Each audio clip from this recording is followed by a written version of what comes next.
여러분 안녕하세요. 찾아가는 새벽기도 시카고 예수사랑교회 초선영 목사입니다. 오늘도 변함없는 주님의 은혜와 평강이 저와 여러분의 삶의 종일 풍성하기를 기도합니다. 오늘 말씀은 창세기 43장 1절에서 9절까지 말씀입니다. 제가 읽어드리지요. 땅의 기근이 심하고 그들이 애굽에서 가져온 곡식을 다 먹음에 그 아버지가 그들에게 이르되 다시 가서 우리를 위하여 양식을 조금 사오라. 유다가 아버지에게 말하여 이르되 그 사람이 우리에게 엄히 경고하여 이르되 너희 아우가 너희와 함께 오지 아니하면 너희가 내 얼굴을 보지 못하리라 하였으니 아버지께서 우리 아우를 우리와 함께 보내시면 우리가 내려가서 아버지를 위하여 양식을 사려니와 아버지께서 만일 그를 보내지 아니하시면 우리는 내려가지 아니하리니 그 사람이 우리에게 말하기를 너희의 아우가 너희와 함께 오지 아니하면 너희가 내 얼굴을 보지 못하리라 하였음이니이다. 이스라엘이 이르되 너희가 어찌하여 너희에게 또 다른 아우가 있다고 그 사람에게 말하여 나를 괴롭게 하였느냐. 그들이 이르되 그 사람이 우리와 우리의 친족에 대하여 자세히 질문하여 이르기를 너희 아버지가 아직 살아계시느냐 너희에게 아우가 있느냐 하기로 그 묻는 말에 따라 그에게 대답한 것이니 그가 너희의 아우를 데리고 내려오라 할 줄을 우리가 어찌 알았으리까.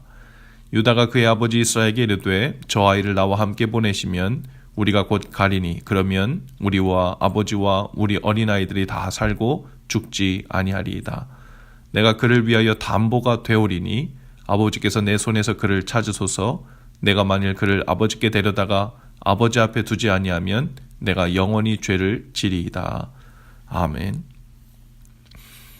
가나안 땅의 기근이 심해졌습니다. 야곱의 가족은 요셉의 형들이 애굽에서 가져온 곡식을 다 먹었고 야곱은 자녀들에게 다시 애굽에 가서 양식을 사오라고 하죠.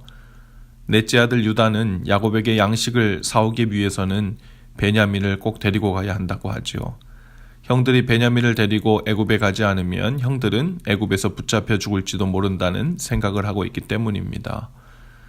여전히 라헬의 자녀에게 집착하고 있었던 이 야곱은 이제 요셉을 이어 베냐민마저 잃을까봐 보내지 않겠다고 실랑이가 벌어지죠. 베냐민을 보내지 않으면 곡식을 사올 수 없고 야곱의 가족은 다 굶어 죽을 수밖에 없는 상황이죠.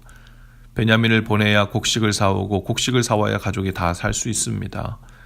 베냐민까지 잃을 수 없다며 완강한 아버지 야곱에게 유다는 자신이 베냐민의 생명을 담보하겠다고 합니다.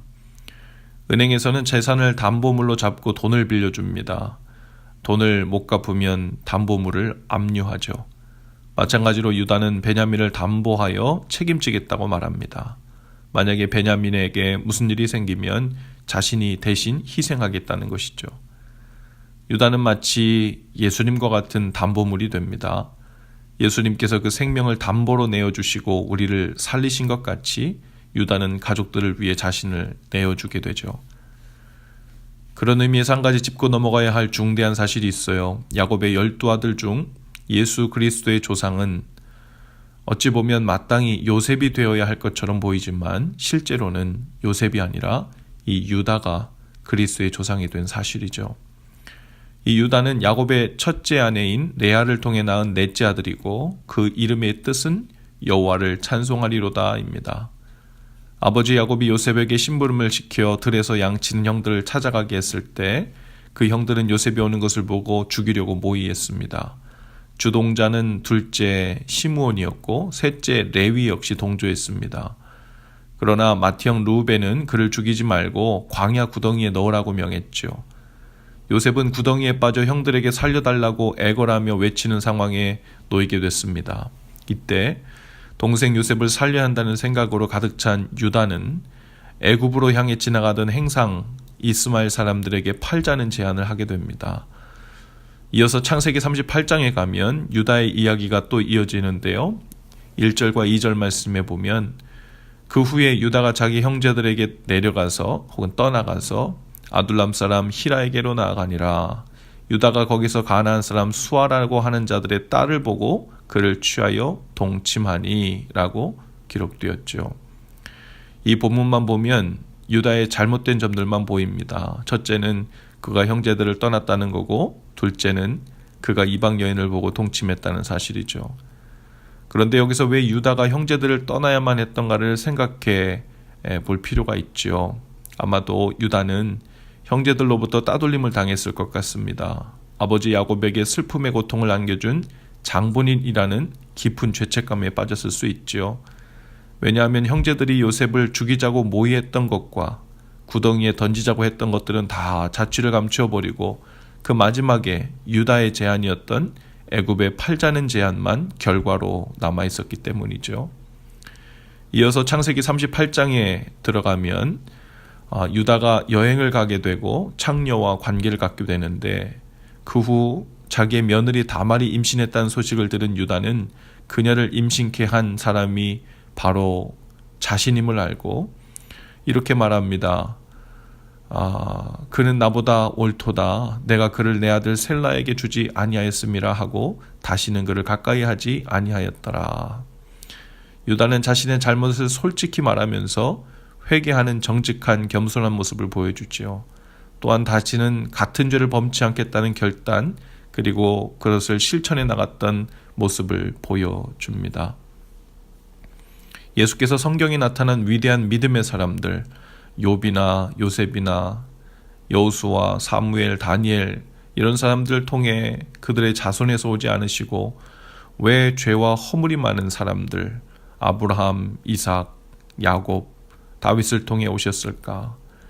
그 답은 마치 마태복음 2장 17절에 있는 말씀처럼 내가 의인을 부르러 온 것이 아니요 죄인을 부르러 왔노라. 큰 죄를 범한 괴수라 할지라도 담대함과 용기를 가지고 믿음으로 나아갈 수 있도록 예수 그리스도께서 오신 이유와 상통하는 것 같습니다. 잘못을 뉘우치고 삶을 돌이킨 유다, 그 삶으로 이제는 자신을 원망하고 따돌리던 형제들과 가족들을 살리기 위해 자신을 담보로 내어놓을 줄 아는 사람이 된 거죠. 유다의 자손으로 예수 그리스도께서 오셨다는 것은 유다의 삶이 요셉의 삶보다 더 완전해서가 아니라 그 탕감받은 죄가 더 크기 때문이라 생각합니다. 그렇기에 하나님의 은혜의 증거가 더욱 확실한 사람이었기 때문이죠. 오늘 우리의 삶도 유다처럼 돌이켜지는 은혜가 있기를 바랍니다. 주님의 은혜로 그 죄를 회개하고 뉘우쳐 탕감받았으니 이제 우리의 삶을 주님이 뜻하시는 곳에 유다처럼 담보로 내어드리는 삶이 되길 바랍니다. 주님께서 쓰시겠다 하시면 그곳이 어디이든 나의 말을 내어드리고 나의 손과 발을 내어드리고 나의 자존심과 편리함도 내어드리고 오직 주님을 위해 이제 우리의 자신을 내어드릴 차례죠. 로마서 12장 1절에 보니 내가 하나님의 모든 자비하심으로 너희를 권하노니 너희 몸을 하나님이 기뻐하시는 거룩한 산제물로 드리라. 이는 너희가 드릴 영적 예배니라 라고 했어요. 하나님의 뜻을 위해 우리의 삶을 제물로 드리는 일은 영적인 예배라는 것입니다. 주님 뜻대로 하루를 산다는 것은 하루 종일 우리의 삶을 제물처럼 주님 제단에 올려놓고 사용해 주시기를 기다리며 쓰임받는 삶이죠. 오늘 주님 앞에서 우리의 삶이 복된 제물과 같이 되어서 종일 복되게 쓰임받아 많은 영혼을 회복해 하고 생명의 길로 인도하며 주님을 기쁘시게 하는 복된 하루 되실 수 있기를 주님의 이름으로 축복합니다. 기도합시다. 주님, 오늘 저희 삶을 주님 앞에 내어놓습니다. 주님이 우리를 위해 생명을 주시고 사셨으니 이제 저희는 주님의 것입니다. 주님의 선하신 뜻을 위해 저희의 삶 전체를 담보로 주님 앞에 올려드리니 사용해 주옵소서. 회개하고 돌이킨 죄인으로서 이제 그 삶을 주님 손에 의탁하고 의지합니다. 사용해 주시고 영광스럽게 하옵소서. 예수님 이름으로 기도합니다. 아멘. 여러분 오늘도 예수 사랑으로 화이팅입니다. 내일 아침에 다시 찾아뵙지요.